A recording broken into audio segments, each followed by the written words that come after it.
தயவு செஞ்சு இந்த ட்ரெயின் கூமாப்பட்டிக்கு மட்டும் போகுமான்னு மட்டும் கேட்டுறாதீங்க. இது என்னோட செகண்ட் பையனுக்கு செகண்ட் பர்த்டேக்காக நான் பண்ண தாமஸ் ட்ரெயின் கேக். ஆக்சுவலாக வந்து இது 2 kgல பண்ணியிருந்தோம். பாட்டம் வந்து மேங்கோ ஃப்ளேவர்லையும் டாப்பில் வந்து பிளாக் கரண்ட் ஃப்ளேவர்லையும் பண்ணியிருந்தோம். நடுவில் ஸ்பேஸை வச்சு ப்ரெசென்ட் பண்ணியிருந்தேன் ஜங்கிள் தீமில்.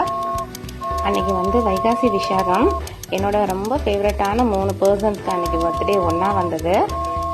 என்னோட ஃபேவரட் காட் முருகனுக்கும் எங்கள் அம்மாவுக்கும் என்னோட செகண்ட் பையனுக்கும் ஒரே நாளில் வந்தது. ரொம்பவே எங்களுக்கு ஹாப்பியாக இருந்தது.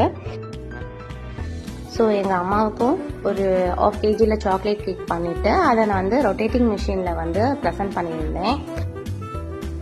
ஒரு வழியாக கேக் செட்டப்லாம் பண்ணிவிட்டு செலிப்ரேஷன் ஸ்டார்ட் பண்ணி அந்த ட்ரெயினை ஓட விட்டு பார்க்குறப்ப கிட்ஸ் எல்லாம் ரொம்ப எக்ஸைட் ஆனாங்க. யாருக்குங்க டாய் ட்ரெயினாக பிடிக்காது? அதுவும் பர்டிகுலராக நம்ம 90s கிட்ஸ்லாம் அதெல்லாம் ரொம்பவே ஃபேவரட் டாயாக இருந்திருக்கும். கண்டிப்பாக ஒரு தடவையாவது இதை வாங்கி நம்ம விளையாடணும்னு ஆசைப்பட்டுருந்துருப்போம். அந்த மாதிரி நம்ம ஆசைப்பட்டதை வந்து இன்றைக்கி நம்மளோட குழந்தைக்கு நம்ம ஒரு தீமாக கொண்டு வந்து அதை ப்ளே பண்ணி பார்க்குறப்போ எல்லாருக்கும் ரொம்பவே எக்ஸைட்டடாக இருந்துச்சு. எங்களுக்கு வர ஆர்டர்ஸ் எல்லாமே மேக்ஸிமம் லாஸ்ட் மினிட் ஆர்டர்ஸாகவே வருது. அதனாலேயே எங்களால் நிறைய ஆர்டர்ஸ் பண்ண முடியறதில்ல. உங்களுக்கு இந்த மாதிரி யூனிக்கான தீம் கேக்ஸ்லாம் வேணுமா? அட்லீஸ்ட் 1 வீக் ப்ரீயாக ஆர்டர் பண்ணுங்கள். தேங்க்யூ.